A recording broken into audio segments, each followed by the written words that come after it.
Welcome to another episode of the Japan Reach podcast. Embark on an exciting journey through the heart of Japan, its vibrant culture, fascinating traditions, and the stories that make it truly extraordinary. Our team has traveled far and wide across Japan, immersing ourselves in its rich culture and connecting with its incredible people. Now we're bringing those unforgettable experiences straight to you. From hidden gems to captivating guest stories, each episode dives into what makes Japan unique and inspiring. Konnichiwa, Tomodachi. I'm your humble host, John. Thanks for stopping by. Today we are diving into a topic I know just enough about to be dangerous, or at least mildly entertaining. That topic? The Yakuza. Now, I'll be first to admit my experience with the Yakuza, the Japanese mob, is 100% pop culture based.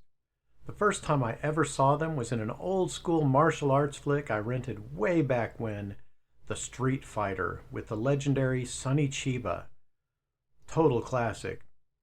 In that movie, the Yakuza are basically the bad guys, ruthless, wild, and very much one note. Think swords, suits, and sunglasses. But fast forward a few decades and I'm watching Midnight Diner, Tokyo Stories, a cozy late-night Japanese drama where Yakuza members show up, and they're not that scary. They're just regular folks grabbing a bite, chatting with cops, reminiscing about old times. It's like they traded their swords in for udon noodles. So what gives? Are they villains? Are they misunderstood anti-heroes? Or just hungry dudes who like some late-night ramen?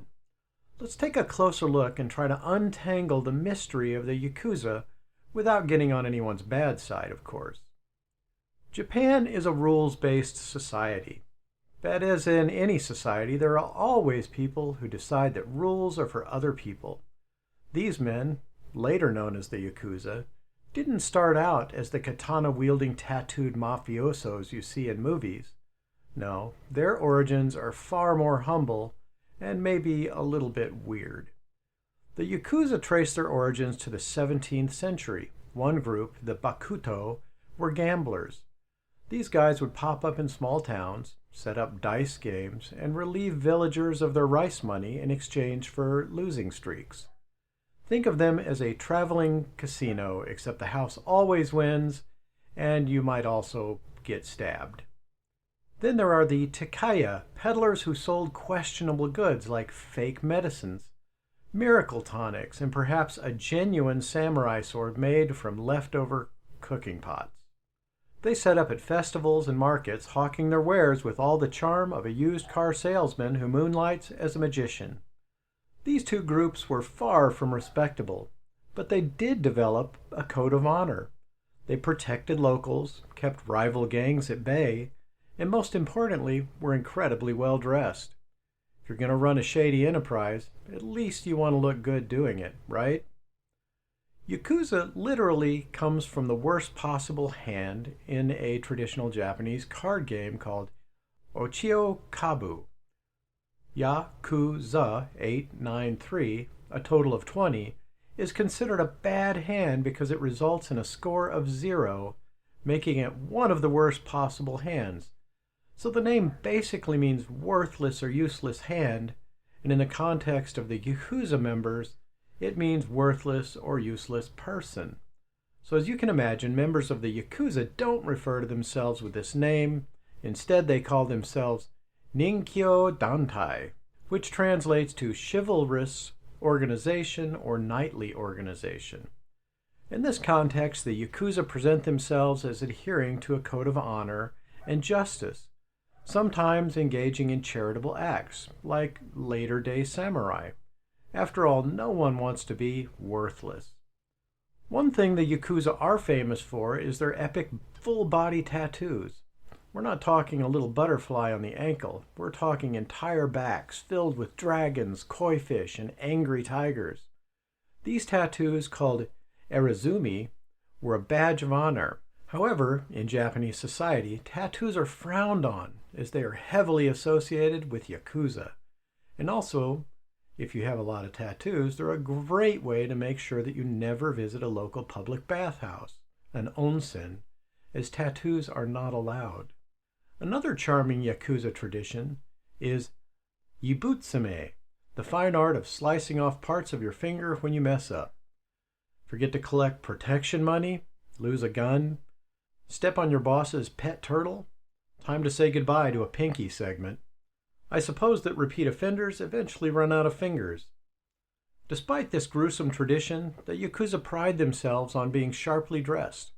The stereotype is all suits, slicked back hair, and sunglasses, even indoors, because nothing says I'm dangerous like being unable to see when you're inside. By the 20th century, the Yakuza had evolved. No longer just gamblers and peddlers, they branched out into more modern ventures: construction, finance, real estate, and probably a few karaoke bars. They got so big that some groups had thousands of members and complex organizational charts. Picture a mafia pyramid scheme. There's a boss, sub-bosses, underbosses, and a guy who makes the coffee but is still somehow feared by everyone. At one point, they were so open about their presence that they had office buildings with signs out front.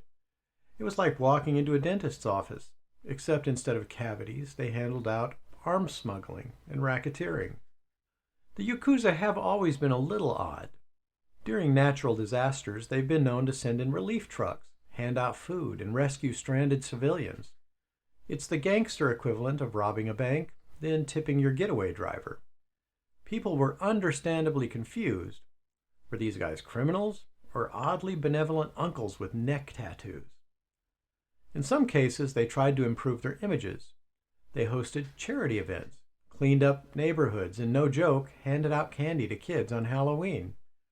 Imagine telling your child, "No, sweetie, don't take the Snickers bar from the man with the dragon tattoo. Wait, actually, that one's okay. He brought boiled water during the earthquake." In recent years, the Japanese government has cracked down hard on the Yakuza. There are now strict laws that prevent anyone from doing business with known members. If you rent them an apartment, sell them a car, or even share a sushi roll, you could get in trouble. So the Yakuza have had to get more creative. Some groups tried to go fully legit, others went underground. And to make things worse for gangs, young people these days aren't into crime. Turns out that becoming a heavily tattooed gangster with a missing pinky isn't that appealing as it used to be, especially when you can do just about anything else. So what have we learned? The Yakuza are Japan's most polite, stylish, and strangely community-minded criminals. They've been gamblers, street vendors, real estate moguls, and part-time disaster relief workers. They slice off fingers when they screw up, wear designer suits to meetings, and sometimes hand out candy with the same hand that once held a katana. They really are walking contradictions, a mix of samurai nostalgia, corporate ambition, and weirdly wholesome neighbor energy. Are they dangerous? Definitely. Are they fascinating? Absolutely. Are they secretly hoping you'll forget all the illegal stuff and just focus on their charity work? Very likely.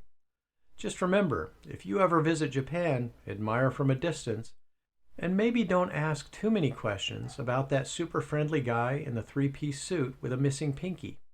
He might just offer you a candy or a warning. I hope you enjoyed this episode. Please like the channel if you want to hear more about amazing Japan. Leave a comment below if you enjoyed it, or have a topic you'd like us to cover.